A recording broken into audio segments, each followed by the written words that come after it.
Tenemos unos chili oil noodles y me gustaron mucho los coconut shrimp que tienen que comerse otra vez y un burrito. Yes, sir. En eso estamos. Let's get it. Cheers.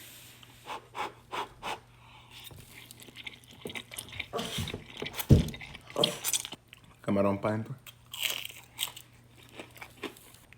Está rico.